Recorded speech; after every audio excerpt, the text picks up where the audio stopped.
Hey guys! What's happening, guys and girls? It's a bit cold today. It's freezing. I don't know where she got the blanket blanket from. She got a blanket, didn't it? It's freezing.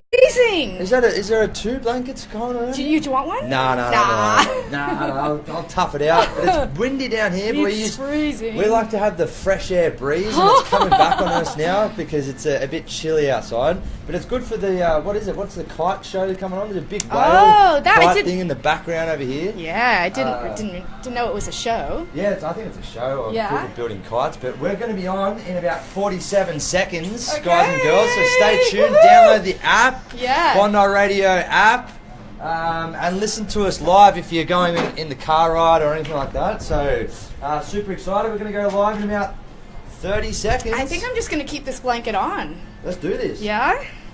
Oh, my ears are warm with these headphones on. They've served a different value.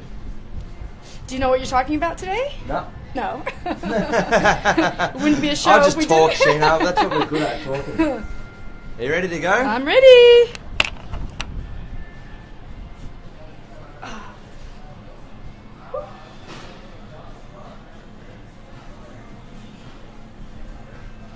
Seriously? Broadcasting from the world-famous Bondi Beach, this is Bondi Radio. Ladies and gentlemen, welcome to the Weekend Wellness Show. This is Lian, Zollo, your host, and I'm here with my beautiful, awesome co-host, Sheena, Alexandra, on a windy day. And it's coming down into my microphone as well. I think it might be a bit windy. Yeah. But yeah, we got it right that time. Yeah, well, sort of. What do you mean, sort of? You had a little stumble. I was going to say that was perfect. Oh, you got a perfectionist over here. Yeah. Is that OCD or perfectionist? I think I'm it's a not too perfectionist sure. in me. Yeah, perfectionist in me.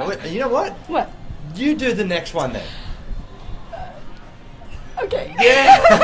I'll do the next one. Have a go at the next one. You want to give me grief about it? Let's do it. Okay, Step fine. up to the game then. All right. Step up to the game. No, Ladies and gentlemen, this is Sheena Alexandra with my host, my lovely, smart...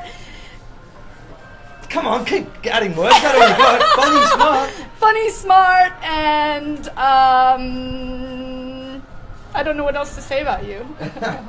First of all, is everything on? Are we being recorded? Everything's on. Everything's on. It's just a little bit windy in my microphone and on my headphones, so I don't know what we're going to do with it. Maybe we have to change it up with the filming side. So, but if you're watching us on Facebook, because that's the best way to give us live feedback. Let us know if the microphones are good. Down here because it is a bit windy outside, and we just like to leave everything open because we can get a bit of fresh air. But, I feel like a dog in a car. It's so windy. It's a bit windy, but this is what we love doing. This is my favourite time one of my favourite times of the week that I get to debrief and see what's happened during the week. I wanted to chat to you about something that one of my trainers spoke to me about last week, and it just really hit the nail on the head. What was that? Oh, it just really brought to light. You know when you have those self-realization moments in your life?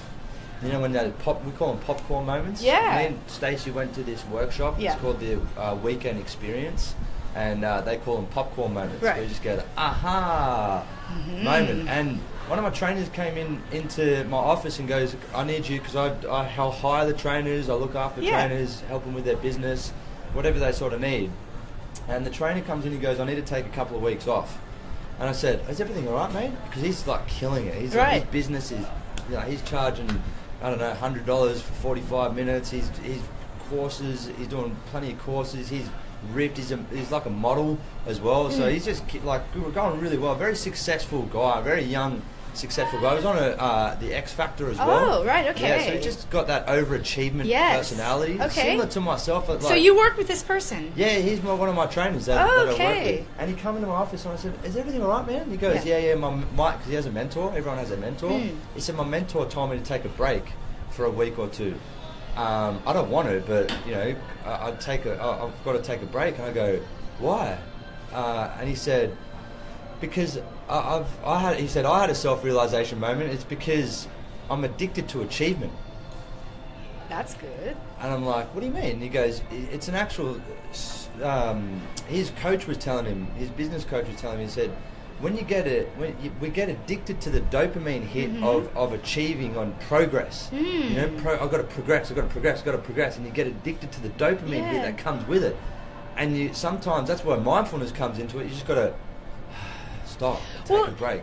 So I go, what are you going to do on your break? He goes, I'll probably work. I said, stop doing that. Don't do that. And it really came up for me because I'm thinking, that's what I'm like. I'm like, I want to achieve. I want to achieve. And I'm like, I want to achieve. I want to achieve. I want to achieve. And then I just get addicted to the feeling of achievement. And achievement essentially can become a drug in itself.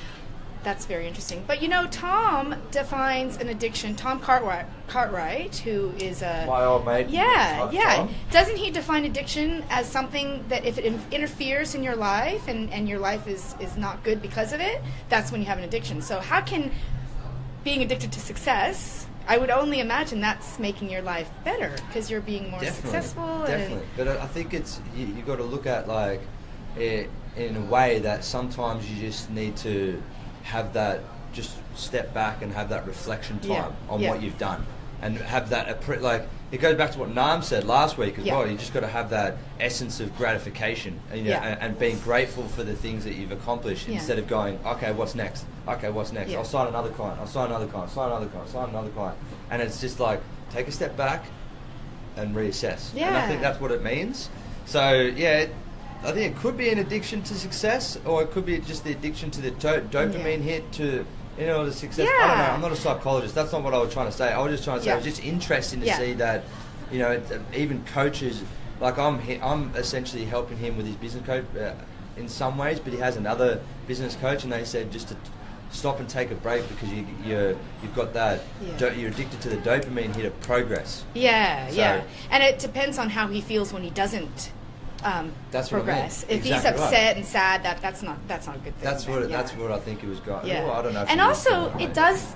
You need to settle. You need to stop for things to settle and for things to move forward. And if you're constantly, pushing forward and not relaxing, then things aren't able to settle. And you don't get to have that, as I said, reflection time. You don't get to see, oh man, look at what I've done. Yeah. Look at what I've done, and just have that debrief. Even if you go to the army, they have a debrief. If you go to our rugby league, in any sport now, I mean, it doesn't have to be rugby league. I just use rugby league as a mechanism, but that I know that we've been aware of. After the game, we video the game. We have a debrief.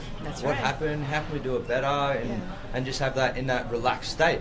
So it was just an interesting thing to look at. That he come in my office and he's forced taking a break just so he can have that. Or he's just telling you that because he wants a week off. He can have a week off. It's his business anyway. It doesn't really matter.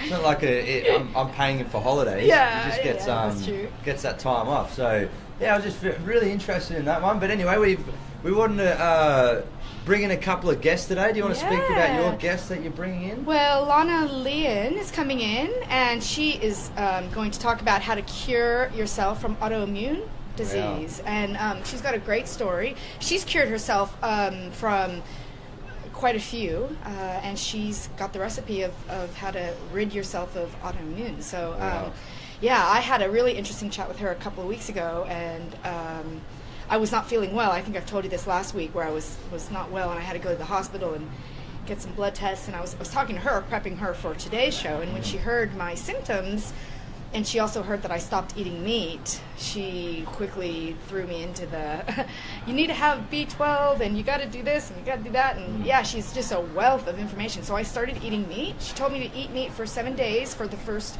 week. And if that doesn't shift things, then come back to me. And that Did you have a vegetarian detox? I totally did. I did.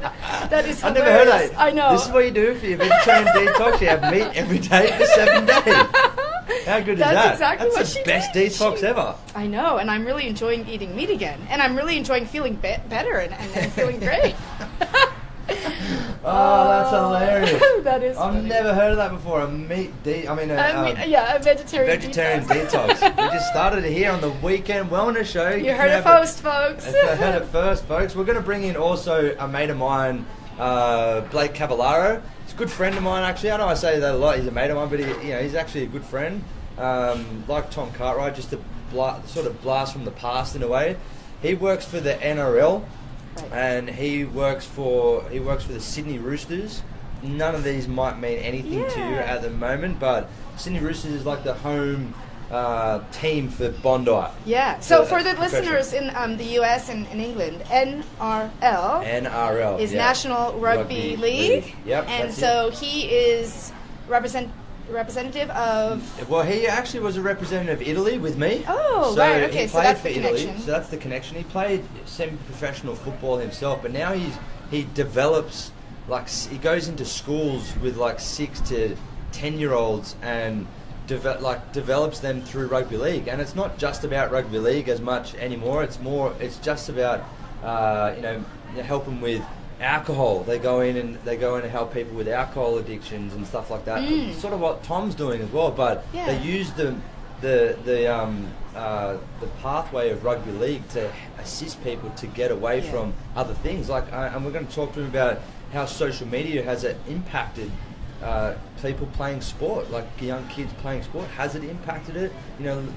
More people having going on gaming and stuff like that. Has that impacted sports? We'll have a conversation with him and just see how parents are getting involved a lot more with sport. Are they getting involved a lot more or less? Like when I grew up, my dad was heavily into my sport. Wasn't a pushy dad, but he was always there to support me. I would go during the week and kick the football around with me when I was even a young kid. So I just want to see if that stuff's happening, because if obesity is 73%, as we continuously discuss, is it coming from our kids, or is it coming from the parents who are eating the bad thing, or are we translating that into our kids? So it'll be interesting to have a conversation with Blake around that one. Yeah. And how he uses the rugby league world as a way to develop young kids for mentally and physically. So very excited about that one. Cool. How was your week? My week was busy and stressful. Yeah. Being a manager. I just want you to know, I am so proud of you. I just am very, very proud of you. I walked away from our meeting on Tuesday, and I read the Facebook post of you and Stefano, and I read that post, and I'm just like, I'm so proud of you, and I'm so grateful. I'm filled with gratitude that we have this opportunity to host the Wellness Radio, and I got cited again. You got cited 3 again? times this week. Well, before that, I want to say thank you for that, and I'm proud of you as well for being my awesome co-host. So, the feeling's definitely mutual there. Yeah. And tell me about your sighting. Well, Liam, today I wanted you're famous. Can I get your autograph then?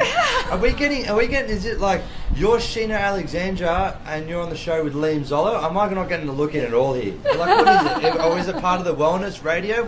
Tell me that. Well, the first one I told you about, someone comes up to me at this networking event and says, "Are you Sheena Alexandra from Wellness Radio?" Ooh, yeah, that's right. And that was really funny. And then yesterday I was at a networking event, and the person, she said, "Who are you?" And I said, "Oh, I'm Sheena Alexandra." And she said, "Oh, you're on the radio, aren't you?" Wow. And then the same event, somebody said, "I know that name.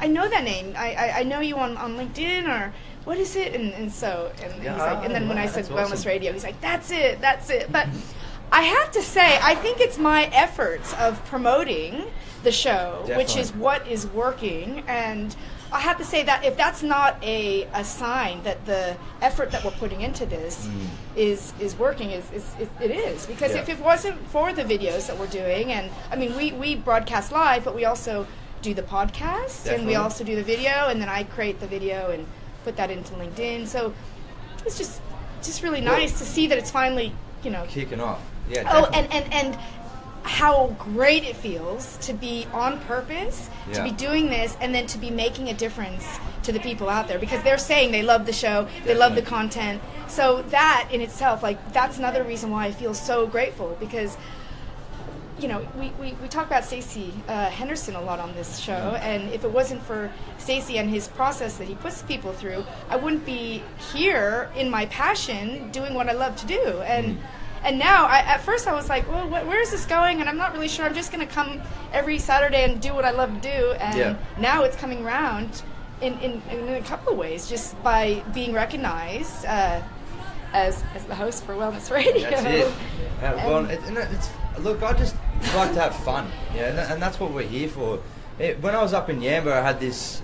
So I lived in Yamba, and I have a lot of visions, and it's not like I'm not like a guru or anything like that, but I just have like I try and visualize things, and I visualize the microphone in my hand, and I visualize the earphones, but I visualize myself talking on some sort of platform and just getting wellness and fitness and motivation and all the good things in life, just getting it out there, even bad things as well, just accepting the bad things and embracing the good things. I have that vision of talking like that, and that came in Yamba last year, and I just you don't know how it's going to, the repercussions of how it's going to happen, and it's just funny to see that it just happened. I'm down in Bondi hosting a radio show with Sheena Alexandra. I know we talk about that a lot on the show, but the reason why I'm mentioning it for people out there is just an essence of doing what you're passionate about, and having that visualization and listen. Like, look, if you see yourself doing something, what is that thing? Is it playing professional sport, or is it just playing sport in general with a rep? You want to put a rep jersey on or whatever it is. Then go and do that thing, even if you're not getting paid for it. Because I think money is starting to. People want to and feel as though they need to do something for money. To be recognised is a good thing, but if we're getting recognised already, then it's just a good opportunity to do what you're passionate about. Yeah, it's stepping into what you're passionate about and not worrying about where the money is coming. Because, this is not a money-making role, but it's giving me more... Yes, it is. Not $1 now, million. We're millionaires, guys. We're millionaires at heart. Yeah, but Liam, this is the first time, and I would have to say the last time I was this happy with myself and where I'm at was 2008. 2008, like, it's been a decade worth of bullshit. But I'm finally coming out of it, and it's because I'm on this path of true essence of what I. You can't stop someone on the path of passion and success and doing what they love doing. You can't stop them.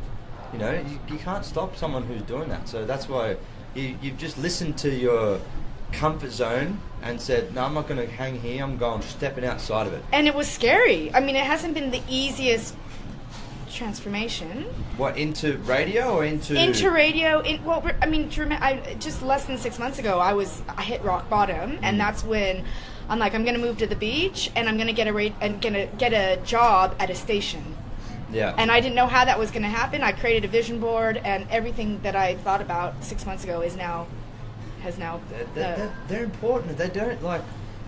People... I talk to my friends about vision boards, and like, oh, it's a lot of crap. But I think I've already mentioned this on the show before as well, but we don't remember words. We remember pictures. We remember in all the 5 senses. I got what you're saying.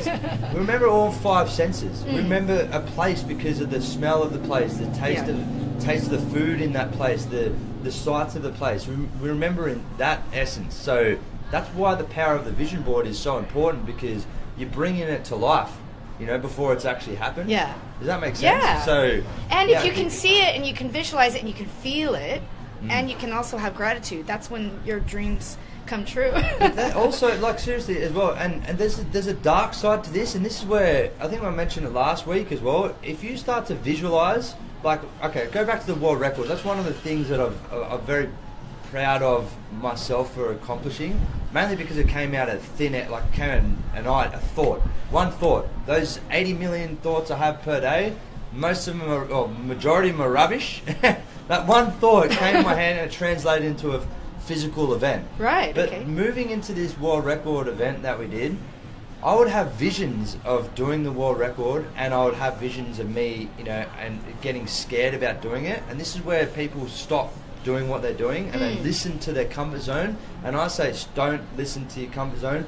Try and make a new vision inside your head, because I remember going to sleep at night and picturing going, man, how am I going to get 250 people to a boxing class? I've only ever trained like 50 people maximum. That's even a lot of people. How am I going to, like, 5 times, what was it? 50, 100, 250. 5 times the amount. Maths is not my strong point. I was like counting my fingers, going back to old school. But how am I going to get that many people? So then I start like picturing, I'm going to try and picture myself in front of 250 people. And all I could do, you know what? Usually when people say it's a success story, they would say, yeah, I visualised it straight away. I didn't. Sheena, I visualised 3 people there. I was on stage. The microphones weren't working. I was butt naked. All the bad things that were happening. No, but like all the scary, everything that you're scared of. That's your I think that's your survival mechanism inside your brain. Yeah. That's actually telling you, oh no, stop this thing that you're trying to be passionate about and go for. Stop it now. But I was like, no, I want to do this. So I closed my eyes again and visualize. Okay, 3 people were in the crowd. This time, let's see what 10 people in the crowd look like. And then this time, the microphones are working and I'm on stage. Does that make sense? And then what I'm trying to get at is you're building your vision around what you actually want to achieve.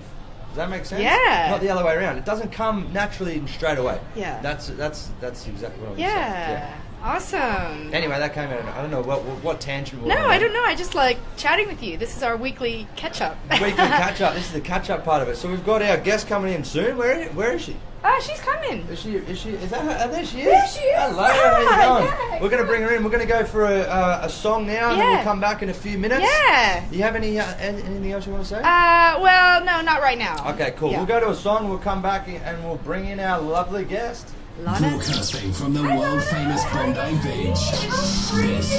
This is Bondi Radio. I know my ears are cold. Oh my god, I was watching you going, look at you in that blanket. It's freezing. It's normally not this windy. That's okay. You know what? So- I'm purposely dressed just in case. I didn't know if it was indoors, outdoors. Yeah, I'm yeah. like, I'm wearing it all. Right. You're lucky I didn't wear a tooth. Hello, how you going? Sorry, I haven't introduced. Oh, hi. How are you? Oh, hi, you hugger. Oh, good. I'm a hugger. I'm Canadian, so am I. That's my thing. And we're on Facebook. We're on so Facebook? So how do we... Oh, are we Facebook Live now? Yeah, Oh on my Facebook. goodness, I was about to get into it. you can get into it. So lucky you told me that, because this was about to get good. So do you want to... So how do we say your full name? Lana Lian. Lana Lian. Yes. Okay, cool. Yes, yeah. I was just a bit unsure of how you say your last name. That's Yeah, all. Lian. Lana Lian. Yeah. Okay, it's easy. Come Liam. So it's just a there you natural go. progression It's from. like Lana Liam. Yeah, Just say exactly. that. Just Lana say Liam. that. Yeah. A lot of people say Lan Alien. Oh, really? Yeah, everyone okay. does. Lana 'Cause Alien. My website is lanalian.com. Oh, and so Lana everyone's like Alien. Lan Alien. Yeah, okay. they think I'm Let's a talk about that total one. weird- We'll they talk think about. I'm a total weirdo. Do you want to sit down or stand up? No, I'm happy to stand. Okay, Yeah, cool. Are you whatever's sure? easiest for you guys, yeah. Okay, so we'll get So, Lana to yeah. stand here. Holy Dinah, it is cold. It is So our freezing. only problem Yeah. is, girls, we have, and we've never had this before. It's because it's so windy outside that you can hear all the wind in the microphone. Okay. I can hear it through there. So I don't know what we're gonna do. We'll just talk Just loud. Yeah, we'll just talk loudly. loud? So you need to make sure that your mouth is like this. Really? Yeah. Like I'm okay. Not that you're like kissing the mic. I was just gonna say You can something kiss the mic if bad you want. again, but yeah. Say Okay. anything bad you want. So It's I've got alright. to talk into it like this. How's Yeah. that? So maybe sit No. down. I s- reckon. Is that Yeah, you horrifying, need to be or can I- comfortable can I bring here. it up? No, you can be comfortable here. Move over. Oh, thanks. But then you don't. No, I don't sit because I'm too short. Oh, sweet. Liam, can you just move Sorry, this Liam. way because we got to be a little bit tight. Yep. Ooh, Lana Lian. Holy Dinah. Lana Alien. Lan Alien. Lana Alien. Oh, it's pretty scary. It's pretty. Lana Alien. Yeah. It's pretty chilly, isn't it? Are you cold? Are you alright? No, Do I'm you want me totally to fine. shut Don't this? worry. Like- No. Oh, you can leave it. No, please don't worry. It's fine. It's fine. I'll shiver a little. It'll be okay. So I have to talk like this? Yeah, that just good talk enough? like. So what happens sometimes, and that's why I have the headphones. Do you want some spare headphones? No. That's unless I need them. Well, the only reason I use them is because I listen to myself. I can listen to myself and in the microphone, so I know how far away Right. people actually out there are listening to me. Okay. Does that make sense? Yeah. So if I'm talking out here, for example, that's what people on the radio will be listening into. Yeah. So then that's why it almost Okay. brings myself back in. But if you feel comfortable that you could just be in front of the microphone, I'll do my best. do your best. Yeah. And then worst case scenario, I see. might just give you a gentle push, not a massive push, not an aggressive gentle push, a gentle push. push forward or Worst something like case that. scenario, you guys delete this interview forever. No, we're not No going to way. delete it. This is juicy. Juicy chat. Did you hear about the vegetarian detox that you No. put me through? What do you mean? I just made something up. on the Liam was radio. so funny because I was telling you them say? about how you and I spoke and I was really weak and you told me that I Yeah. needed to start eating meat. Yeah. And Liam's like, oh, is that a vegetarian detox? This is the best detox ever. Can I tell you something? I love vegetarians and vegans. I'm all for it. And Yeah. some people can tolerate it. It really depends on your Yeah. chemistry. Yeah. Some people can tolerate Yeah. it, but there's a lot of people who Yeah. can't. And I can't. see a lot of sorry, I see a lot. Am I supposed to we're- be doing this? No, No, we're not on yet. We're not on there Guys, yet. this is going to be ugly. This is This is going to be so much fun. This is going to be hilarious. Seriously funny stuff to me because I will fall for everything. I'm so gullible. So am I. I'm the most gullible person in the world. Yes, so no, I do, I love vegetarians and vegans, but I see so many people that try. I've tried to do it. I can last 3 weeks. Yeah. It's awful. I know. It's like my heart wants to be a vegetarian, but my body's like, no way. Yeah. Should we go on air? Yeah, let's do it. We don't need to wait. Like, should we go on air? Lana's here. Because this is great chat. Lana's here. Oh God, this is a great chat, but this is very controversial. I guess everything I talk about. Yeah, everything 100%, is going to be. That's what we're here for. Yeah. And like it's not about being a vegetarian or being a meat lover. It's finding what's fitting for you, and that's the lesson is that I could be watching vegetarianisms and vegans for hours on end, but it doesn't work with my chemistry. Exactly. So you can have all the best of intentions. You can study it like there's no tomorrow. All right. This is good content. Yeah. Okay. This is great content. All right. Can we bring this on air? Bring this all on air. Shivers and all. I'm in. This is gorgeous. I know. Broadcasting from the world famous Bondi Beach. This is Bondi Radio. Ladies and gentlemen. Oh, you're doing it this time. I was just okay. You're doing Ladies and gentlemen, this is Sheena Alexandra and my awesome, wonderful, beautiful, intelligent, super funny co-host, Lian Zollo. Yeah, she got it. You know what? You've missed something. You want to tell me I missed something before? You missed something. You didn't say the Weekend Wellness Show. Oh, okay. Weekend Wellness Radio. We're teaching Sheena to be the introduction side of it. Yeah. Usually I do the intro, so I'll read the intro. He failed his job. I thought you did amazing, though. I think it was unbelievable. We're just trying it out. amazing. We're just trying it out. So I'm going to get Sheena to do maybe do the microphones next week, Sheena. Oh, no. That's a whole new level Look right there. at all these buttons and knobs and all this stuff. It's just hard to focus on all at once. Yeah. So anyway, this is the Weekend Wellness Show. This is the Weekend Wellness Show, and today we've got... Lana Alien. Lana, that's what she said her name was. Is that right? Lana Lian. Right. Lana Lian. We're just having a discussion off air, guys and girls. This is Lana Lian. And Lana was just telling me that sometimes she gets mistaken on her website for Lana Alien on her website. All the time. So that's why I introed her as Lana Alien. Yeah. No disrespect. No. Hey, listen, are you kidding? That's a compliment to me. That's a compliment. I'm thrilled. So. Welcome in, Lana. So I wanted to look. This is a really interesting conversation that Sheena was telling me about. So you cured yourself from autoimmune disease, and what was this autoimmune disease? Yeah, so I had a few different autoimmune diseases. I know that can happen for people. So I had symptoms of a number of different autoimmune diseases. So, in fact, I was actually quite a sickly child. I got chickenpox like 3 times. Wow. 3? Oh yeah, and I had the vaccine, everything. So I was just very sickly. When I was 17, I got shingles. Shingles. Yeah, it's so painful, right? So you're young to get it. I was really young to get it. No, it's too young. Too young. Most people who get shingles are, older, maybe 40s or older, and under a lot of stress. So, I was stressed. Yeah, I was very stressed as well. I was really stressed as well. So, stress comes out in different ways, doesn't it? It's just amazing because I was actually working nights at that stage. I never worked nights before. I always worked a business in the early hours of the morning, 6 till 9 a.m. and then I'd go get a coffee. Pretty cruisy day, and then go from 4 till 7 o'clock in the afternoon as a personal trainer. But then I got a job at night from 10 p.m. to 6 a.m. and then I was working in my business, and then I was working in a professional rugby league club. I was sleeping like 4 hours a night. Yeah. So I got my wisdom teeth out. The same day I got my wisdom teeth out, went to the doctor and found out I had shingles. Yeah. So I'm sitting there on the couch like this, sleeping, and I had shingles. Were they all on the side? On Mine the were all on the side. side. Yeah, Oh my God, it's the most painful thing for anyone out there who's ever had it. Absolutely. Yeah, it's horrifying. Can you just talk about what autoimmune disease is and what kind of diseases are out there? Yeah, so basically autoimmune disease is when your immune system starts to go... I mean, there's different theories around it. So, my belief about autoimmune disease is it's when your immune system starts to go after parts of your body, and there's different reasons that it does that, and there's different parts of your body that it goes after, which is why you have the different names of the autoimmune diseases. Right, okay. In my book, I explain that I actually think autoimmune diseases are all the same. I think it's all the same cause, treat the cause because I had so many different ones. So which ones did you have? So I started out, I got Hashimoto's disease when I was about 22, but it took quite a while for the doctor to finally diagnose that. Right. So What is that? I got extremely sick. So that's low thyroid function. Ooh, okay. So I basically presented with almost every symptom you can have of Hashimoto's, except I didn't gain weight. So I stayed really small. Wow. So my doctor, I can remember even going to my doctor and saying, like, my skin's really dry, my hair's falling out, I'm so tired, you know, I can't think clearly. And my doctor just kept saying, you look good, go home. And I know that everyone can relate to this, especially women. Sorry, Liam. Yeah, okay. But a lot of women tell this story that Yeah. they go to their doctor and they say, listen, I've got these symptoms, and the doctor just dismisses them. And that happened to me for about 6 months with Hashimoto's, and it got really bad. Like, literally, I'd wake up in the morning and my brain would be asleep. So you know how when you sleep on your arm and it's a painful tingling? Yes. I was getting that in my brain every Whoa. morning. Yeah, it was so bad. I wasn't getting any circulation. Wow. To your Yeah, brain. so yeah, it got bad.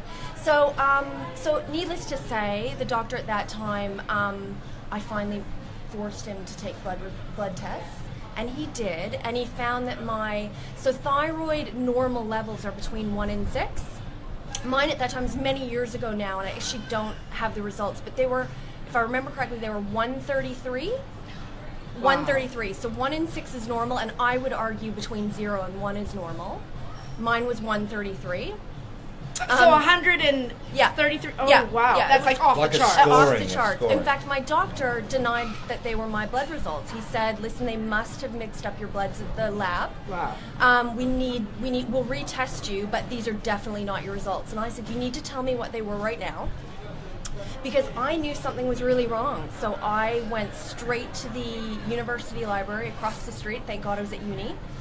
And I went to the medical library and I started researching low thyroid and Hashimoto's. Wow. And can I tell you something, you guys? I was every single symptom except for the main one, which is weight gain. So you diagnosed yourself.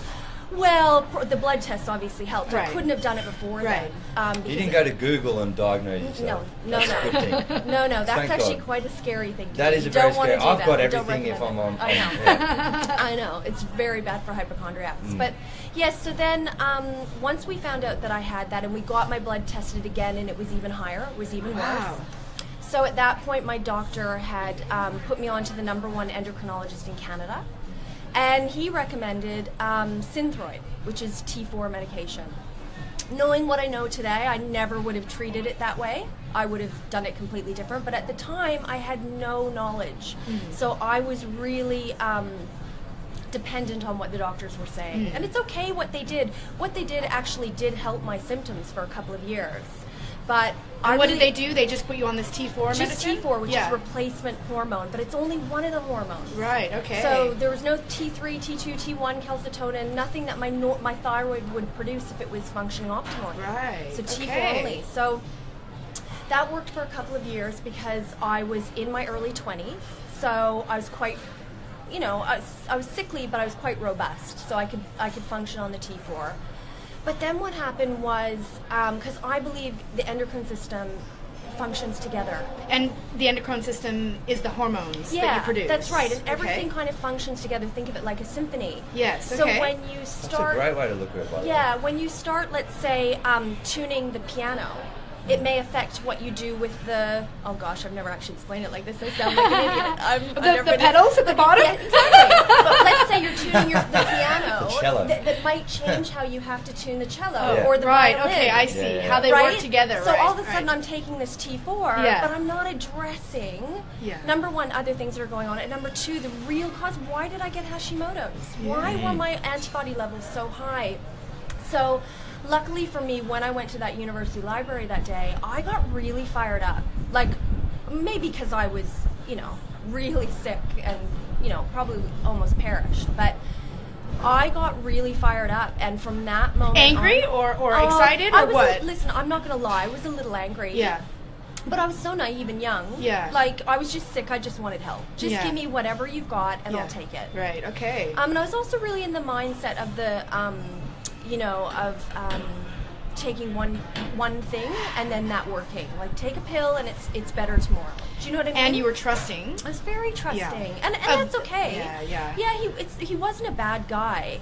I can actually understand why he didn't get it, but he probably should have done testing a little bit earlier. But truthfully, I actually should have asked for it earlier. I just didn't know to. Right. It's part of the reason why I wrote this book, because I really want to empower people to learn to get to know their bodies, and then learn to go in and ask for what you need. Work with your doctor. They should be a partner with you. I went in there like starry-eyed going, just, you've got a white coat on, tell me everything to do and I'll do it. And sometimes that works out, but sometimes it doesn't, and for me it didn't. Right, okay. So I went on this, sorry, I'm not even looking at you, I apologize. I'm trying to just get That's so rude. I'm like, I'm the only one who's just... I'm over here texting. I'm texting and calling. I'm gonna talk to myself. So bring it back, folks. I didn't look. You know what? I didn't even notice. Well, that's I didn't even know. I was just so in tune to what you were talking about. Yeah. Symphony. You're very good learner. Ah, You've got a very good learner here. No, so then what happened, because I didn't treat myself properly. When I was 25, I got extremely severe PMS. Like, I must like drama, because when I get something, it's off the the most charts. severe. And I get the most severe symptoms you can imagine.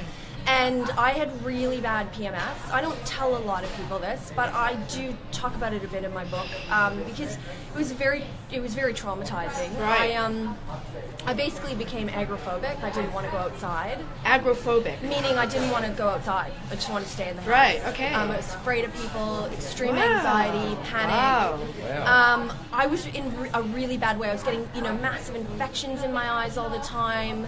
So I was getting a lot of really bad symptoms from that, really bad gastro. Right. It wasn't your normal PMS. I wasn't just in a bad mood. I was in a bad way. Wow, okay. And thank God I'd been doing the research that I'd been doing for 2 years prior, because I knew to go to the doctor and talk about my hormones, my hormone health. Thank God I knew what was going on. When I finally was able to get my doctor to help, because it's so funny, she was so willing to give me synthetic things or antidepressants, but all I really wanted was some natural progesterone, and when I say natural, what that means is it's a molecule that is still synthesized in a lab, but your body can recognize it as its own. So you don't get the same side effects that you get if it's something synthetic. Okay. So she gave me this beautiful progesterone, and within about 45 minutes I was 100% myself. Wow. Yeah, it was amazing. I needed high doses. Wow, okay. But that didn't last forever. So the great thing was I resolved that. Took me months. I was struggling for a long time before I actually had the courage to go out and get what I needed. And then when I was 28, I was diagnosed with rheumatoid arthritis. I was told I was going to be in a wheelchair and in a wheelchair very shortly, and then dead in about 5 years. Wow.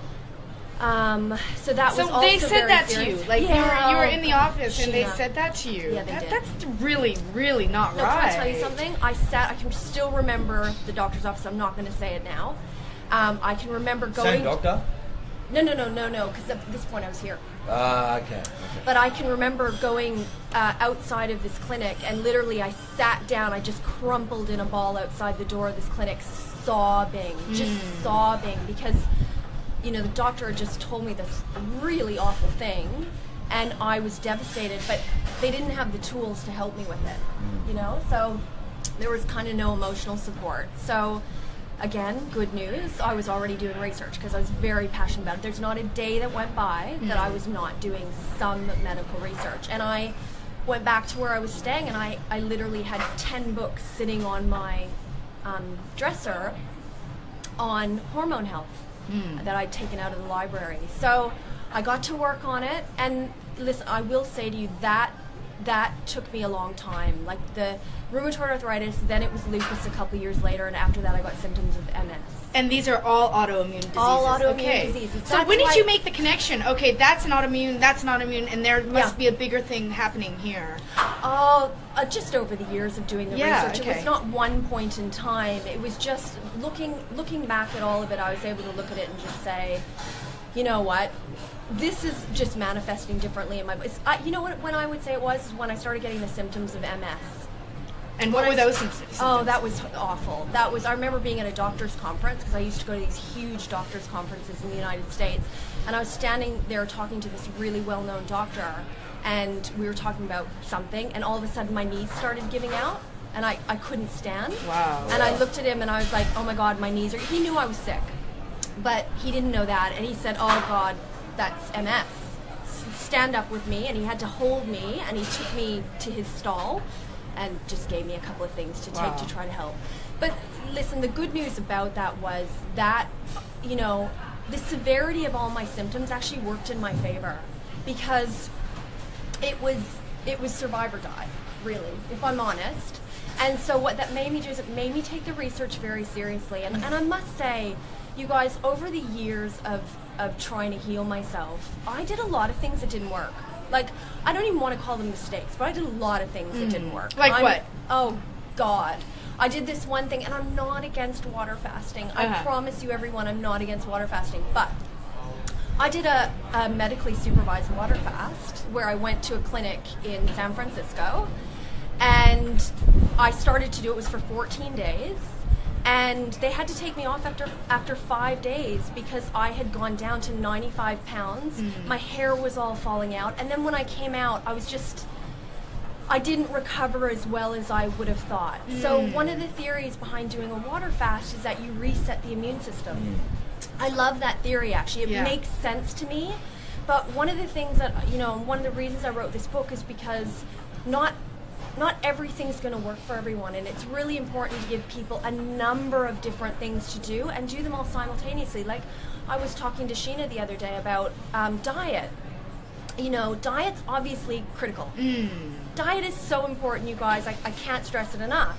And I ate the cleanest diet you can imagine for 3 years straight. I am dedicated, yeah? It didn't do anything. It didn't help me, not even not even a little. I was still in physical pain. I was still getting worse and worse and worse. Now, that's not to say diet's not important, but diet in conjunction with the other things I did is what nailed it. Right. Yep. And it just, after a time, all of a sudden, I started to have, like, I used to have 7 out of 7 bad days. Then it was, you know, 6 out of 7. Then it slowly went down, until all of a sudden all the symptoms were completely gone. So what did you find out was the cause? Was the cause? Well, how do you find it? Because if you found the cause, like what you said before, if you find the cause, then you can find how to heal yourself. So how do you find the cause? And is it something that you're eating, or is it something that you're thinking, or is it genes, or is it like all of the above? Right. All of the above. But ding, ding, ding. Yes, but let me just say this: the good news is, you guys, is that we have so much power over our own health. See, when I used to hear it's in your genes, I thought I was powerless. It's in my genes. That's it. But that is so not the case. And the good news is the more that you learn about this stuff, the more powerful you realize you actually are. And you guys know that you can actually turn genes on and off. Yeah. Is that right? Yeah. Absolutely. So you can use nutrients, good old fabulous vitamin D. Right. Turns genes on and off. So the reality of it is we have more power than we think around our health. And that for me was the biggest thing that I learned, was that, okay, yeah, I made a lot of mistakes and I did things, but I'm glad I tried every single one of them, because I would have done anything. If you told me to go jump in the sea right now, I would have done it. You know, the things that I drank, the things that I ate, the things that I did. Wow. Holy Dinah, I was desperate. Is that something like, I heard this, don't quote me too much on it, but someone was telling me stories about, I think they were nutritionists, and I listened to it on YouTube and various other mediums to discuss these things, and it was mainly about, like, if you looked at people, like the influx of amount of Chinese people that moved to, you know, out of China and into, say, United States and Australia, they didn't have as much cancer when they were living in China. But then they moved to America and they started getting cancer. But they're eating a similar sort of diet they are in China than they are to America. But they're getting cancer in America as opposed to in China. So they're trying to figure out that if it's certain things that they're eating, you know, from America that is not suited to when they're living in China. So does that have something to do with that as well? 100%, and I would say that a lot of things that people are eating in America are not suited to any Yeah, human yeah, being. yeah. So that's Yeah, beautifully exactly right. said. You're exactly right, and I find it fascinating that they had to bring in another culture, another race of people in order to recognize that. Because if you look at Americans are really sick. We look at America and we think, oh, it's this advanced nation. You guys, so many people are dying a year there. Right. It's shocking. How many people do you think are living with autoimmune that don't know that it's autoimmune? Yeah. Like, can you talk about some of the My symptoms? dad lives with autoimmune. Does he? Yep. Well, he So can get the book. You can get the Yeah. book. What is Yeah. that book called? It's called the autoimmune disease cure. I'm Yeah. going to give it to Dad then. Yes. And this thing Yeah. is honking huge. It's honking It's huge. huge. It's Just like honking this huge. thing. Oh, can I tell yeah. you, if I'd put all the references in that I wanted Yeah. to, it would have been massive. Yeah. I had to really Cut it tone down? that Yeah. Okay, cool. Yeah. So, what was the question you asked me? You asked me about autoimmune disease. Oh, what are the symptoms? Like, Yeah. I mean, how many people do you think are living with autoimmune that they don't know that it's autoimmune? And how long do they live with these symptoms? And when do they finally Figure it out. figure it out? So that is an amazing question. Right now, there's all different sorts of numbers out there. They think probably 1 in 6 in America have autoimmune disease. I don't know. I tend to think stuff's a little higher, but remember, I'm a little dramatic. Yeah. So I tend to think stuff's a little higher, and I think a lot of people are living with symptoms of autoimmune disease without knowing it for sure. So those symptoms are... I know, because I was. Oh, there's like literally a massive amount. Yeah, okay. But I mean, obviously fatigue's not. Anyone who's fatigued doesn't mean they have autoimmune disease. Right. But fatigue and You tiredness. could be a are certainly vegetarian. one- Could be a vegetarian. Get on the vegetarian Detox. Vegetarian detox. Vegetarian. Well, this is why it's important to ask questions. This is Yeah. why it's important to to look at people. One thing I believe is that the body tells us what the mind denies, and so the that's way a great medicine used to be practiced is. Doctors used to look at the patient. They used to talk to the patient. They used to ask the patient questions. Like, I don't know about you guys. They don't have time to do that now. They have 7 minutes. Well, right? yeah. 7 minutes? to get you in and out. It's like more like 1. Yeah. You're straight in and out. If they're lucky, yeah. Oh, you got a cough? Okay, prescription. Yeah, yeah, and it's nothing against doctors. It's really the system, and it's really our job to change the system. It's not their job to change it. They're just as overwhelmed as sick people are. Right. And I think the good thing, look, I've met some amazing. I'm so fortunate. I've worked with some amazing doctors, Right. and I've really met the ones who genuinely they saw their patients not getting well, and so they took the time and the effort to educate themselves outside of the system and find other ways of helping. Right. Wow. And those are the guys I take my hats off to in any field. In any field, it takes a lot to go out there and relearn stuff and keep yourself up to date. But I know, when I first started going to these conferences, there was, a couple thousand doctors. Now there's 15,000 doctors. Right. And this is over a, 15-year period. So is it just that people are getting sicker and there's more demand for these? Or people are waking up. That's a great question too. Or people waking up. Both. So I think Both. people are getting sicker. I think we're getting environmentally assaulted on all levels. Right. And Wow. I think Look at you. that for people to keep Wait, up can with we that. sorry, don't mean to stop. Yeah, Can no, we talk about environmentally assaulted? What do you mean by that? That sounds so powerful, but Yeah. let's talk about that a little bit. Yeah. Okay. Well, listen. Obviously, I don't mean beautiful Mother Nature herself. Yeah, She's right. She's perfect. But what I mean is that we've got it coming from all areas. So our food's not what we think it is anymore. Yeah. Right. I think people are getting pretty on. People are waking up. So exactly Definitely. what you just said. People are waking up, and I think this is really important to address this. We've got toxins in the the water, air, in the air, water. yeah. Like, I recommend at the end of my book, I recommend 10 things for people to start doing right now to feel better fast. And that's another thing. Yeah, I'll tell you after. But I recommend 10 things for people to do, and one of them is get an amazing water filter. Yes. And I mean that takes out fluoride Oh, as well, yeah, everybody. we've got- Don't go get a Brita. Yeah. Go No, and invest in it. I promise you, one of the best investments you can make. One of those mineral rock ones. Have you seen those? Those are fantastic. Ace Bio is Yeah. the one We I bought use. one like it was like a, I don't know what is it, terracotta? Yeah, and then that's it has like a mineral rock. Me and Emily had it up the coast because we were living in Yamba. The water was terrible up there. Yeah. So I don't know, people were drinking it. You know how you could just taste? Yeah. Can you taste different water? Absolutely. Just metal. What was that? I like that. That's really good. I might borrow that if that's okay. What other toxins do we see? Oh, so many. So in my book, I discuss I've got a whole chapter based on detoxification, and I talk about all this stuff. So earlier you were talking about the causes of autoimmune disease. So I believe there's a number of different ones. It's all these assaults.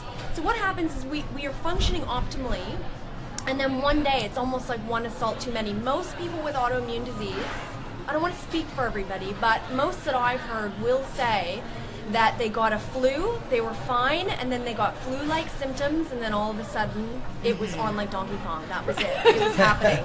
I'm so sorry. I can't believe I just said that. That's like hilarious. Donkey Kong. Yeah, I say that. I'm sorry. I say that all the time, but not usually in interviews. But That's what the entertainment aspect of Wellness Radio comes in. I'm trying to help you guys out. Education and entertainment to help people build more of a confidence by that's right. themselves. Yeah. So you're entertaining. That's what I like. Yeah, so I think that's the key, is that it is literally a combination. So things like viruses, a lot of us have mold, you guys, mold. I cannot stress the importance of avoiding mold.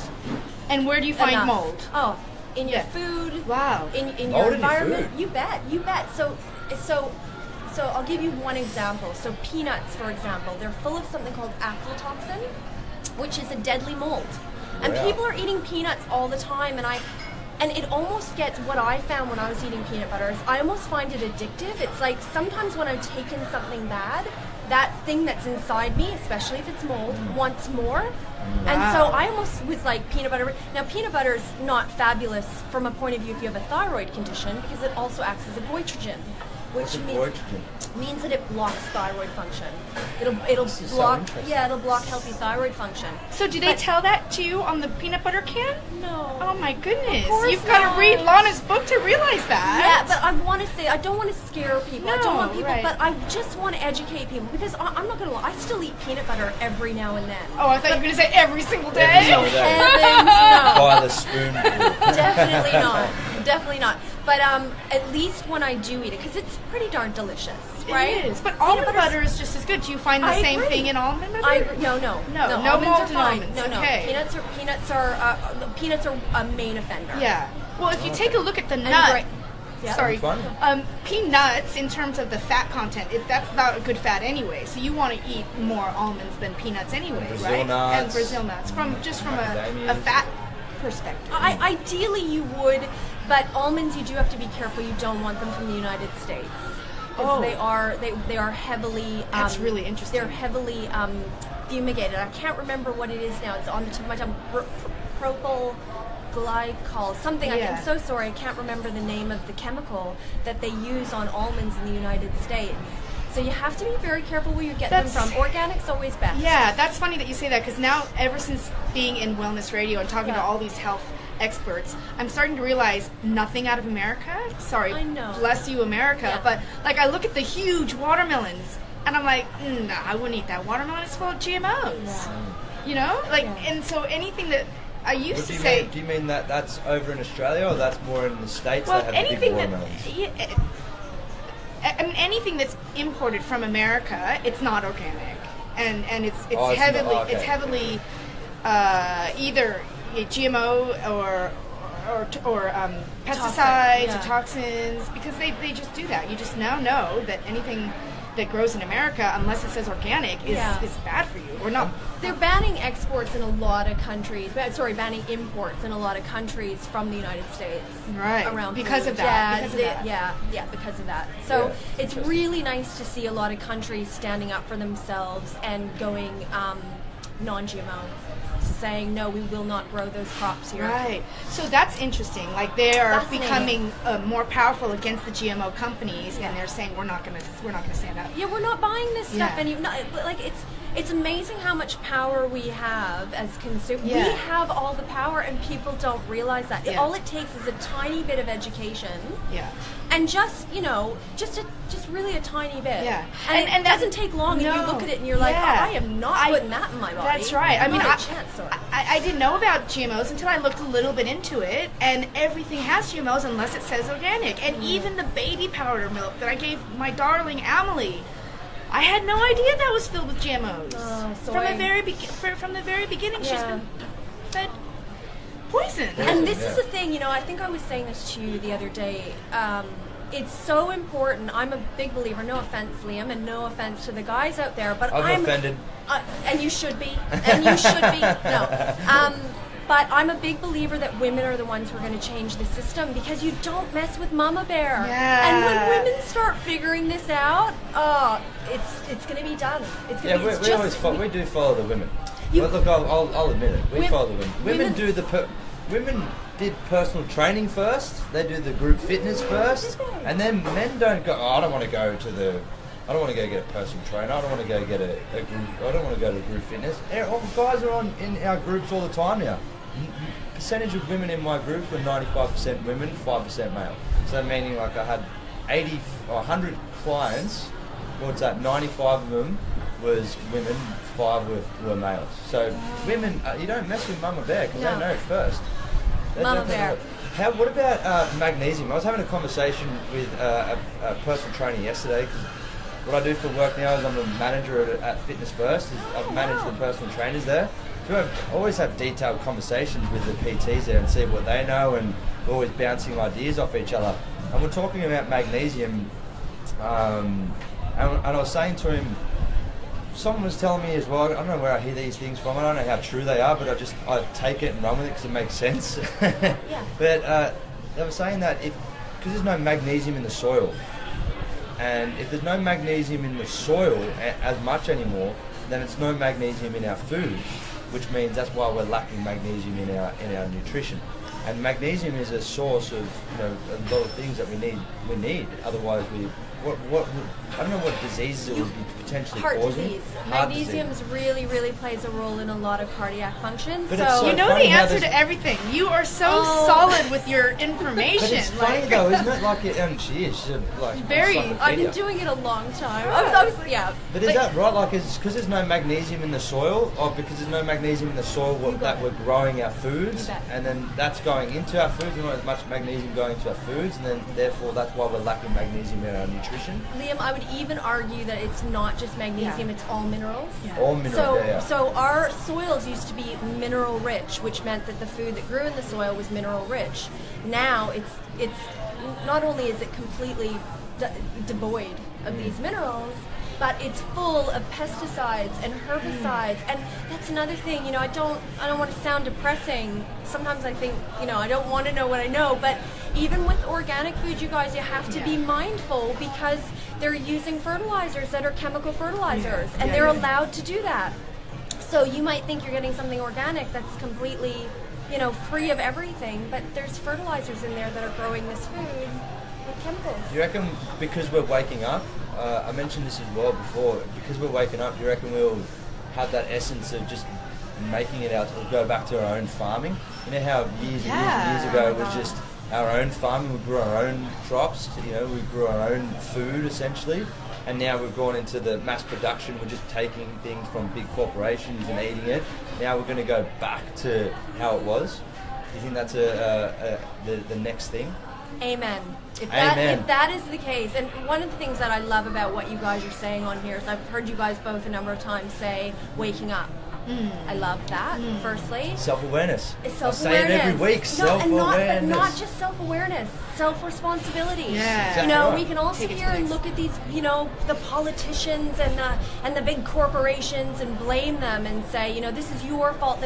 Nay, we're the ones who keep voting for these people. We're the ones that keep validating the system. We're the ones who keep buying their food. It is time to say no more. And I love that. Yes, growing our own food. At least then you know what's in it. You know where it comes from. I don't think, certainly in America, I've heard of numbers of arrests for people having their own gardens, and it's arrests. Yes. Oh yeah. No. Oh yeah. Yeah. You're arrested. Well, if you're growing marijuana. Oh no, you don't get apparently you won't get arrested. No, you won't get arrested. Well, I hope not, because I'm invested in. Well, because they get taxed, you see. So and you can't tax your own food, and you can't control. And there's I've got so many swear words in my head now. That's I know, Lian. I know. K-E-D. But Lian, that's what we need. That's what we need. We need you to start swearing. No, obviously, we don't now. No. But we need you to get angry. And when I say angry, I'm angry, and it's on like Donkey Kong now, guys. I love it. I knew you were going to steal that one. I knew it. That's a good one, right? It's a good one. No, but I mean, listen, when I say angry, obviously I'm not a big believer that going out there and protesting in anger is the answer. I believe the answer is awareness, so learning, education, and then accepting the reality of it, and then going into action with self-responsibility. So saying, what can I do to change this? And I've heard it said before that they need 10% of the population to wake up. Wow. And then that's when the tidal wave is going to be Right. too big for it to stop. Yeah. And So- I believe we're past that. Yeah, we I think are. we're past 10%. So we're essentially turning our back on the big corporations, right? But so where do we get our food from then? Do we get it from like local produce? How do we know that the local produce is good? Like, Yeah, you don't know. if I go home now and I go, nah, that's it. It's on like Donkey Kong. Yeah. I'm not going I for like the your big style. big corporation foods anymore. I don't want this anymore. So where would I shop in Manly then? Like, would I go to just a local grocer? Is that what you... Well, listen, here's the thing. You do have to have a bit of healthy skepticism, but at the same time, you've got to have a little bit of trust, because if not, you're just going to close yourself in your apartment and never leave. Yeah. So what I would say to people everywhere is, if you can buy local produce, go to farmers markets, get to know the grower, because if you get to know your local grower, then it's like you know where it's coming from and you trust. But at the end of the day, I mean, I still question things. I'm a real, I'm a bit of a... Question. Well, I have to now. I can't not. It's like it's in me. But the good news about it is, even though I'm questioning it, it's not information that scares me. It's information that empowers me now. Yeah, it's knowledge is power, and that's what we like to say. Question everything. Absolutely. I mean, because you can't trust. You really can't trust what the package says, what the tin says, because that stuff may be approved by some kind of organization that you trust, but doesn't mean that it's safe. Yeah. Doesn't mean it may have passed some kind of guideline, but that guideline isn't safe. Yeah. Like it's just all marketing. We think that we are eating healthy food because it says approved, but exactly. We and think that's there's some where governing my body out anger there protecting us. That's They're not. it. That's where my anger comes from. Yeah. Is that we are trusting these government agencies to Yeah. put our health in their best interest, and it's not. It's in the best interest of where the money's flowing. And it's our job. It's our job to say no to that. And it really is. It's all, again, I go back to the self-responsibility thing, because I feel like when I look outside myself for a solution, like elect that new person, or get rid of that corporation, or do this or whatever, I feel quite powerless when I do that. It feels like it's too big. It just feels like, because I feel like I'm one little lone person, and they've also, we're in this kind of society where we're kept apart. Really, we don't gather anymore in communities. So. It makes me feel quite lonely. But if I can look at myself and say, okay, well, what can I do today? What can I do? Well, I can turn away from that system as much as possible, as much as humanly possible. And, I've always said to my girlfriends, like, don't let me turn to granola. Like, I will still be showering and wearing perfume. That will still be happening. There's no... It's a nice balance, as long as you know that, like, there's chemicals in there, and it's not, Exactly. Awareness is the key. And the one thing, you were saying earlier about, what can you trust? You can't trust that. But I'll tell you one thing that you can trust is your body. Yeah. And this is the whole point of the book, is not even just about people with autoimmune disease. It's more about the best gift I got out of doing everything that I did is I learned to trust my body, because when I was sick, I turned against myself. I felt defective. I felt unworthy. I didn't want anyone to know. I thought everyone would think I was a loser. I felt so ashamed when I was sick. felt like I wasn't strong enough, and I was on this medication every day for the rest of my life, which I'm off of now, by the way. Wow, great. But, you know, I took it for a long time. But, you know, I was on this, I felt really defective. And the reality of it is I stopped trusting myself. If I'm really honest and I look back, I didn't trust my body. Every time I got a little twinge in my spine, or I got, you know, burning in my kidneys, or I was going to the emergency room all the time. I was in such terror all the time that I didn't trust my own body. I didn't trust my own vessel. And so the amazing thing about learning all this stuff is it's not even about the individual things. It's not even about it's about learning to listen to my body again and trust my body. And when you start having good days after having so many bad days, all of a sudden hope comes in. And that is a beautiful thing. I cannot express to you guys just the feeling that I got when I knew I'd gotten past it. It's a euphoria. And another thing I will say to anyone out there who may have experienced this as well is I think I had a little bit of PTSD, because even writing the book and writing down some of my symptoms, I almost didn't want to take myself there. It was very difficult to go back and remember the symptoms, because it's almost like my body wanted to stop me from doing it. I went into complete, like almost PTSD from it. And I do think people who are sick from cancer, I see people who get cancer and they're shocked and traumatized after for years. You know, and then they're in that terror thing of the 5-year remission thing, and the, you know, it's just it's overwhelming. Well, Liam talks about this. Liam, sorry, I called you Liam. Liam talks about this all the time. Your thoughts create your reality. So if you're in a fearful mode and you know, you're like, oh, I'm gonna die, and oh, this is hurting, and I'm not trusting, and there's, you know, somebody else is gonna take care of me. It's not a good cycle to be in. So there's a whole chapter in my book on that as well, because I kept, you guys, the amount of times I woke up at 2 and 3 o'clock in the morning in sheer terror. Like, I could feel my body eating away at itself, and it was devastating. You know, I'm in my 30s, I was in my early 30s. I thought you were in your 20s. Oh, love this guy. Anytime you guys want me to come back. He's my new bestie. Yeah, cool, that's awesome. Gonna play Donkey Kong with him, huh? I wasn't gonna go there, Sheena, but no, so the amount of times that happened to me, I wouldn't, you know, I wouldn't wish it on anyone. I wouldn't wish that on anyone, that terror. So how long did it take you to go through, like, figuring out that you've got the control to fix this, to getting it fixed, to now having no days in pain? And so I would say that it took me about 13 years before I really got there. So obviously it got really bad between, I'd say, the ages of 28 and 35. I'd say it got really, really bad. But that's also when the healing was happening. So there was no one thing that I did that all of a sudden I woke up and I'm like, that was it. Oh, right, okay. It was a combination of everything. And after doing things and trying this and trying that, which I write about in the book, it was once I kind of did those things, eventually, like I was saying to you, I'd have one good day, and then I'd have 2 good days, and then I might take a step back, or I might take a step backwards, and then I would have more good days again, and it just kind of built like that. It was very slow. But I wanted to tell you about, if you don't mind, I hope you have time. Absolutely. I want to tell you about a really neat theory called morphic resonance. If I don't know if you guys have heard of morphic resonance. Morphic resonance. It's morphic resonance or resonance? Resonance, okay. It's fascinating. I find it fascinating. Other people probably won't, but I do. And it's the theory that they did this research on a type of rat in New York. And they taught this rat, okay, it's a particular species, I can't remember the species now, sorry everyone. They taught this rat how to do an exercise. And then what they did was they watched the rat's offspring to see how long it would take the rat's offspring. Turns out it took it half the time, 50% less time to learn how to do this thing. And they were like, wow, this is fascinating. So they repeated it. And then they called people in Melbourne. They called people in, I think I want to say London. And they said, we want you guys to repeat this exercise with your rats. Same species.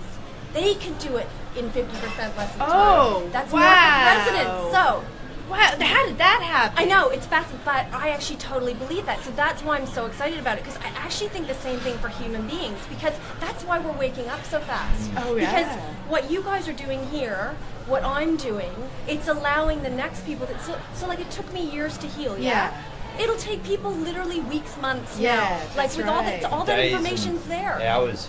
It's right to get there. down to that point. But is it because we're healing vibrationally, and it's like a ripple effect, like a butterfly effect from the vibrational standpoint, or? Well, that would kind of be morphic resonance. Yeah. Like they're saying that the species learns, so the species ahead is teaching the generations behind. So the rats that were in New York, were they related to the rats at the very beginning? They weren't. They were the same species. Oh, the same species. type of rats. So they weren't. They were So exact even same species, but different countries. And so they wanted to test that. And to me, that's fascinating. They've done other studies with morphic resonance. That's not the only one. Interesting. It's the only one I can remember right now. But I actually believe the same thing about human beings. And it's one of the reasons, putting my story out there, I have to be honest, it's been challenging, like to think about putting it out there. And it's, sharing a really personal part of myself. Yeah.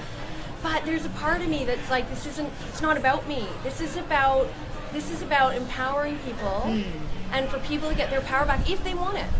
If they want it, more people want it now. Are you like, that's what you're seeing as well, right? You're like, we're all waking up. More people want this information. It's time for us to step out and share our personal experiences and our personal stories, because we've kind of been conditioned not to do that. Right. Especially, like when I look at women, sometimes I think we should be talking more about stuff with each other, telling each other more about childbirth and all this stuff. We should be talking about what's going on for us. And I really, that's part of my personal responsibility, was saying, okay, I'm going to be courageous and I'm going to put my book out, because if it helps one person, I'll be grateful. Yeah, I think what you're doing empowers now, one person. Exactly right. And the key word that you're saying is empowering. Yeah. And you're not saying that you're falling victim. So that's the thing. That's what we're conditioned to feeling, like we've got to play victim to our circumstances and where we are, instead of going, no, I'm going to step up. Yep. And I'm going to be empowered, and this is what you're doing. And another thing as well, what you're doing is your story needs to be heard, because Jim Rohn this always resonates from residents. Resonate. How do you say that? Resonates. Too many of those words that are quite similar. He says, find a way to help the many, because only the many will lead to greatness. So what you're doing now is that you're finding a way through your book, through these talks. That's why we're here. That's in essence of what morphic resonance is another way. Morphic resonance is getting out there, so you can find a way to help the many, because the many will lead to greatness, and that's what you're doing. You're empowering. We are going to change this system together. We're not conditioning victim. We're conditioning empowerment. You got it. Can I ask? Well said. Does it advertise that autoimmune does not have a cure? Listen, I think, because it's interesting what the people in the white coats would say, and what that industry would say versus what you because you're not the only one that I know that's cured themselves from autoimmune. Yeah. But it's a remarkable thing, because people are suffering still. Yeah. So it's like, if they had the empowerment to heal themselves, well, they should, But are they not being told this, or? Well, listen, my book's really based on the first probably 10 to 13 years of research. I've done a lot of research since then, which is so exciting. So I've got more books that will be coming. But here's what I want to say about the medical system. Again, we're in a system that's almost designed to keep replicating itself, and so. People go to a doctor and say, hey, listen, could you help me with this? But I'm a big believer that personal experience far outweighs book knowledge. So I can read a book all I want. I do it all the time. I can read a medical book all I want, but I can tell you, if I actually try that thing on me, if I put it on me or take that, I know. Like, I don't need that book to tell me what it's going to do. Yeah. I know. Yeah. And so, I feel like it's almost unfair when we go to a doctor. Like, if I think with this doctor when I had the Hashimoto's, and I was going to him and I was telling him all these symptoms I had, this is happening. My brain, when I told him my brain was falling asleep, he said, no, I've never heard of that, can't be happening. And so many people tell this story, that they're denied what's going on. So in a way, we kind of can't blame these doctors, because truth be told, if you go to a doctor and he or she has not personally experienced everything you're talking about, it's pretty difficult to put that together. Right. I'm kind of lucky that I'm not a doctor. I actually think I'm really lucky, because any type of education that we go through, it's like you've got a hammer and everything's a nail. But because I came about it from like a really, I'll just do whatever, just tell me I'll just do anything. I went to that doctor, and that doctor, one person told me it was food allergies, one person told me it was you know, it was Lyme's disease. Someone else told me it was chronic fatigue. And I tried all those things, and God loved them, you know. I get it. And those were the ones that were working really hard and trying really hard. At the end of the day, I really think we should see doctors, obviously respect them for what they've done, of course, but also see them as partners in our health. We have to take responsibility and start going in there and saying, you know, like if I could do that differently for 23-year-old me, I would go in there and say, listen, doctor, I just can't even remember his name now. Arsehole. I think it was Dr. Stevenson, God love him. But I would go in there and say to him, listen, I've got this symptom, and this symptom, and I've gone to the university library and I've looked it up. Yeah. Not that I could have done that at the time, I couldn't have, okay, let's get real. But today there's so much more information available. And I would have said to him, could you do a test for A, B, and C? But instead I went to him, gave my power completely away, and said, hey, could you help me? Now, I don't blame myself. I don't blame anyone for doing that. But it's not working. It's not working for anyone. And it's not even working for these doctors. I really genuinely believe that these doctors want to help. They just he just didn't know. He's never heard anyone come in with a sleeping brain. You know, it's a funny way of putting it. He's like, he probably just didn't want to scare me. And was like, no, that can't possibly be happening. I've never heard of it. Yeah. You know. So what was going on with your brain? You think there was like a lack of circulation? Oh, circulation. Yeah, that's what I think. I don't know if I guess if anyone out there has ever had that experience, I guess I'd love. But most of the symptoms I had with autoimmune disease, like one of the symptoms I have that was so painful was my skin was always burning. It felt like I'd been lit on fire completely and then blown out. And it would be like walking around like that. I was in constant pain.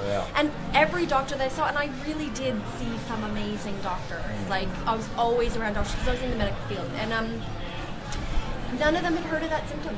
None of them. None of them. So it's like, you know, at the end of the day, it doesn't mean it's not happening. So I guess I'm going to have to find the answer. And I did.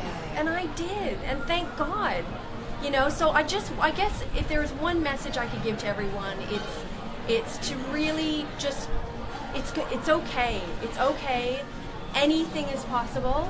If anyone said to you, you know, like, you know, I was given a certain amount of time to live and told I was going to be in a wheelchair. If anyone gives you a dire diagnosis, if you are not ready to accept that, it is okay to fight. It is okay to say, I don't know. No, I'm sorry. Thank you very much for your opinion. I really appreciate it, but I'm gonna go up fighting. I'm so glad that you're saying this because I mean, like, this is what Peter said when he was diagnosed with terminal cancer. He's like, no, I'm not gonna accept that. If you're gonna go down, you go down swinging. Yeah. That's how I look at it. That's in all aspects of life. You're going down swinging. You got it. And at that time, I was 28 years old. I had, you know, my whole life ahead of me. So it was like I had two choices. I could succumb to that, and I really, looking now, I was having trouble walking, so I could have easily succumbed to that. But there was something inside me that was just like, no. I mean, if there's a way to heal this, I'm going to find it, or I'm going to die trying. That's it. So if somebody has MS, or if somebody has Hashimoto's, there is a cure. Well, or I don't mean to frame that in a way that might get you in trouble, but there's hope. Shall I say there's hope? There's definitely hope. 100% there's hope. And I also want to let people know that it's a series of things. It's not one thing that you take and all of a sudden the next day you're fine. I really want to manage people's expectations around that. That's the whole way of thinking. Yeah, you have to treat yourself holistically. So like I talk to people about mindset. Do I believe that I kept creating that? You know, you want to hear something interesting? When I got the rheumatoid arthritis, I know it sounds a bit weird, but I was so sick, could hardly walk. And I remember thinking to myself, well, thank God it's not lupus. And you know what? 2 years later, I got diagnosed with lupus. Wow. And then, do you want to know what else? When I got lupus, it was bad. It was attacking my whole body. I kept saying to myself, thank God it's not MS. And when 2 years later, I started getting the symptoms of MS. No, it was maybe a little bit more than 2 years later. I started getting symptoms of MS, and I was like, oh, Lana, you're creating. Your thoughts create your reality. My fear was so great, and I don't blame anyone for being scared. It's scary. Yeah. It's not a good feeling. Yeah. It's very lonely. So I don't blame anybody for feeling like that. But at the end of the day, it is definitely part of a program of treating yourself holistically. So do I think people can cure themselves? And really, the definition of cure is a cessation of symptoms.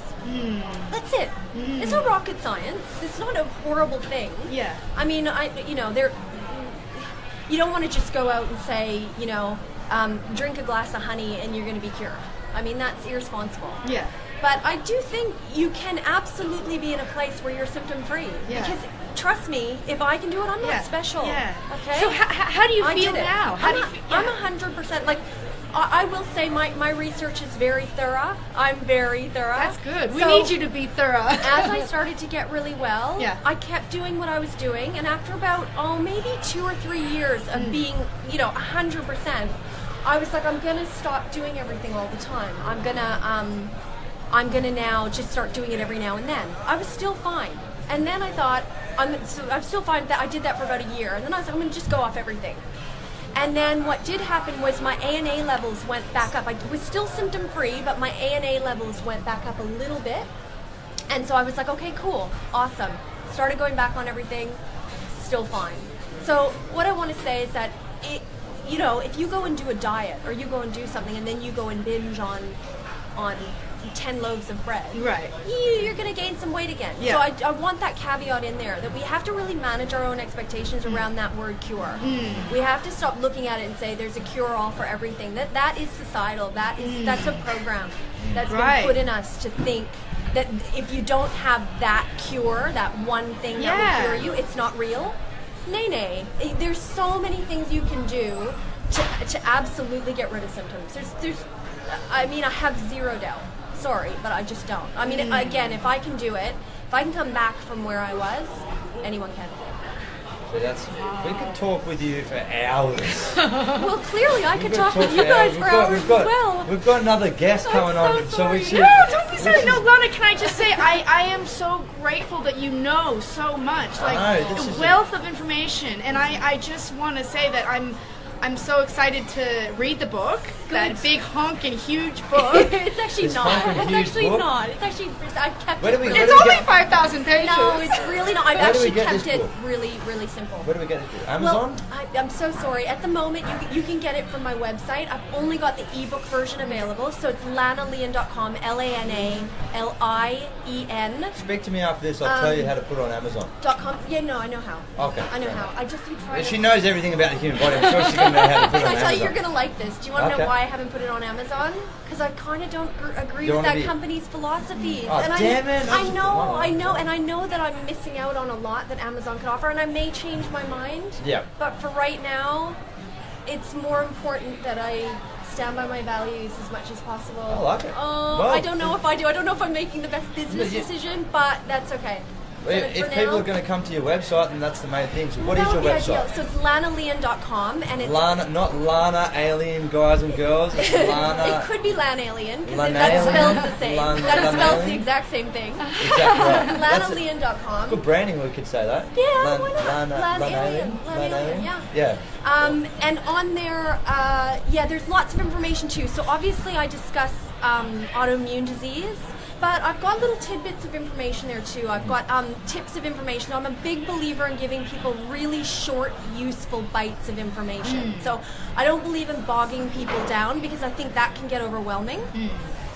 So I give you really useful tips of information, really useful, quick tips because I know people are busy as well. Yeah. But it's stuff you need to know. Well, go to lanaalien.com. No, lanaalien.com, guys and girls, and purchase the book. Yes. It's been an absolute privilege speaking to you. Thank you. You're a walking encyclopedia of the human body. I wouldn't go that far. But thank you. And I'll purchase this book as well because my dad will definitely be interested in this for his autoimmune disease that he's got as well. So we've been told about. So it's been an absolute privilege sitting down and having a chat with you. Any final thoughts, Sheena? Just thank you very much, Lana, for coming on and sharing your wisdom. We could have extended this to like a 4-hour chat. I know. Just kept going. Next chat, we're going to talk about Amazon. Yeah. Your beef on Amazon. No, I shouldn't even have said that. But I couldn't help myself. Now we're getting comfortable. Thank you guys so much, and thanks for all your hard work. Thank you so much. Okay. Really appreciate it. We're just going to go to a song and bring in our next guest, guys and girls. Thanks, guys. Thank you. Awesome. My goodness, it's freezing. I know, I felt so bad for you. I'm like, I can see you freezing. I'm so cold. My feet are freezing. All right, guys, we're going to wrap up the Facebook Live, and because my battery's dead.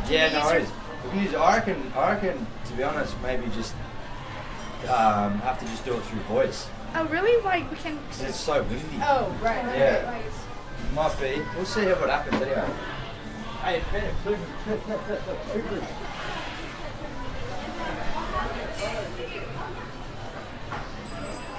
Yeah, then you jump in. We'll do one. Okay, guys, we're going to wrap up the Weekend Wellness Show. We've got Blake coming on now, but we might not film this, so see you guys soon.